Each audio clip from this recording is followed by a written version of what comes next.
லைஃப்பில் இந்த மாதிரி ஒரு பெயின்ஃபுல்லான ஒரு சுச்சுவேஷனை நான் ஃபேஸ் பண்ணதே கிடையாது. மனசு முழுக்க வலி வலி மட்டும்தான். இந்த சுற்றுப்பயணத்தில் என்னென்ன மக்கள் பார்க்க வராங்க, அதுக்கு ஒரே ஒரு காரணம் தான், அவங்க என் மேலே வச்சிருக்கிற அன்பும் பாசம். அந்த அன்புக்கும் பாசத்துக்கும் நான் எப்பவும் கடமைப்பட்டிருக்கிறேன். அதனால தான் இந்த சுற்றுப்பயணத்தில் மற்ற எல்லா விஷயங்களையும் தாண்டி மக்களுடைய சேஃப்டி, அதில் எந்த காம்ப்ரமைஸும் பண்ணிடக்கூடாதுன்றதுக்காக தான் அது என் மனசில் ரொம்ப ஆழமாக இருக்கும் அந்த எண்ணம்.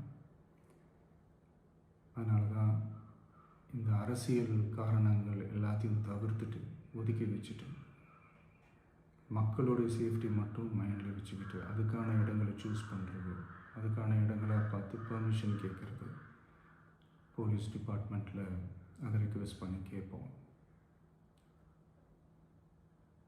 ஆனால் நடக்கக்கூடாதது நடந்துருச்சு. ஆனால் மனுஷன் தானே, அந்த நேரத்தில் அத்தனை பேர் பாதிக்கப்பட்டு இருக்கும்போது எப்படி அந்த ஊரை விட்டுட்டு என்னால் கிளம்பி வர முடியும்? நான் திரும்ப அங்கே போகணும்னு இருந்துச்சுன்னா அதை ஒரு காரணம் காட்டி அங்கே வேறு சில பதட்டமான சுச்சுவேஷன்ஸ், வேறு சில அசம்பாவிதங்கள் அந்த மாதிரி எதுவும் நடந்துடக்கூடாதுன்றதுக்காக தான் நான் அவாய்ட் பண்ணேன்.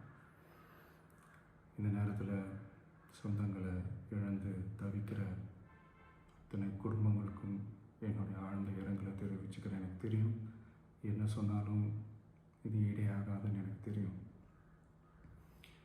ஹாஸ்பிட்டலில் ட்ரீட் பண்ணிகிட்ருக்கிற எல்லாருமே சீக்கிரமாக க்யூர் ஆகி வரணுன்றதை இந்த நேரத்தில் நான் வேண்டிக்கிறேன். கூடிய சீக்கிரமே உங்கள் எல்லாரையும் நான் சந்திக்கிறேன். இந்த நேரத்தில் எங்களுடைய வலிகளை, எங்களுடைய நிலைமையை புரிஞ்சுக்கிட்டு எங்களுக்காக பேசின அரசியல் கட்சிகளை சார்ந்த நண்பர்கள், தலைவர்கள் அனைவருக்கும் என்னுடைய நன்றியை தெரிவிச்சுக்கிறேன். கிட்டத்தட்ட ஒரு 5 மாவட்டத்துக்கு பிரச்சாரத்துக்கு போனோம். இந்த மாதிரி எதுவுமே நடக்கல. ஆனால் கரூரில் மட்டும் ஏன் எப்படி நடக்குது, எப்படி நடக்குது? மக்களுக்கு எல்லா உண்மையும் தெரியும். மக்கள் எல்லாத்தையும் பார்த்துக்கிட்டு இருக்கிறாங்க. கரூரை சேர்ந்த அந்த மக்கள் அந்த உண்மையெல்லாம் வெளியில் சொல்லும்போது எனக்கு கடவுளே நேரில் வந்து இறங்கி அந்த உண்மைகள்லாம் சொல்கிற மாதிரி எனக்கு தோணுச்சு. சீக்கிரமே எல்லா உண்மைகளும் வெளியில் வரும்.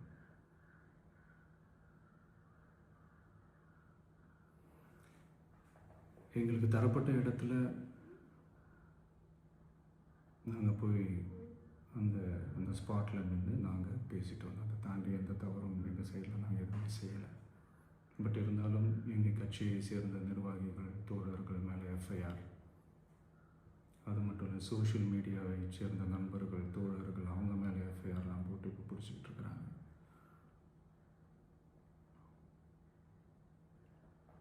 சிஎம் சார், உங்களுக்கு ஏதாவது இந்த பழி வாங்கணும் அப்படின்ற எண்ணம் ஏதாவது இருந்துச்சுன்னா என்ன வேணாலும் பண்ணுங்க. அவங்க மேலே கை வைக்காதீங்க. நான் ஒன்று வீட்டில் இருப்பேன், இல்லை நான் ஆஃபீஸில் இருப்பேன். என்ன வேணாலும் செய்யுங்க. நண்பர்களே, தோழர்களே, நம்மளுடைய அரசியல் பயணம் இன்னும் ஸ்ட்ராங்காக, இன்னும் தைரியத்தோட